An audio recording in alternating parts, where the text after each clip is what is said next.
Un couple heureux. Depuis plusieurs années, Thomas Vergara et Nabila Benatia filent le parfait amour. Tous deux se sont rencontrés lors du tournage de la saison 5 des Anges de la télé-réalité en 2013. Malgré des hauts et des bas, ils ne se sont jamais quittés et ont accueilli leur premier enfant, Milan, en octobre 2020. Très heureux, le couple n'hésite pas à s'afficher sur les réseaux sociaux et enchaîne les déclarations d'amour. Pour les 35 ans de son mari le 3 septembre dernier, la candidate de télé-réalité a dévoilé une photo en sa compagnie. Sur celle-ci, elle porte une magnifique robe rouge assortie à son sac à main. À ses côtés, Thomas Vergara vêtu d'une chemise blanche et d'un pantalon noir. Joyeux anniversaire mon amour. Meilleur papa, meilleur mari, écrit-elle en légende. Une déclaration faite également dans sa story Instagram. Joyeux anniversaire à l'homme de ma vie, la plus belle personne que je connaisse. Je t'aime, meilleur papa du monde, a-t-elle indiqué. Dans les commentaires, les internautes ont immédiatement complimenté le couple affirmant qu'ils sont les plus beaux. Des petites attentions qui ont dû faire plaisir aux principaux concernés. Elle ne s'en remet pas.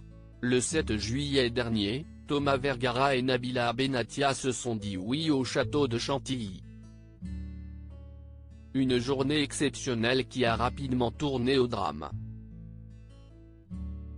En effet, le couple a été victime d'un cambriolage et les voleurs ont dérobé plus de 150 000 € de cadeaux et de biens.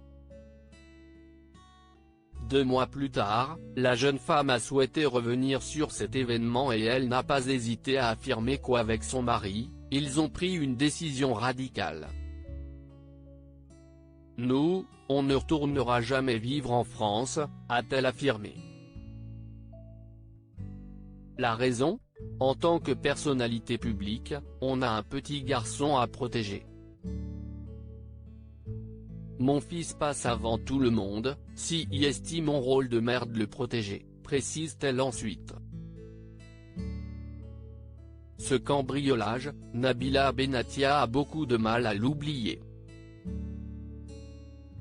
Sur son compte Snapchat, elle explique « J'ai plein de personnes qui me demandent ce qu'il en est du cambriolage, je préfère vous répondre clairement, on veut oublier ».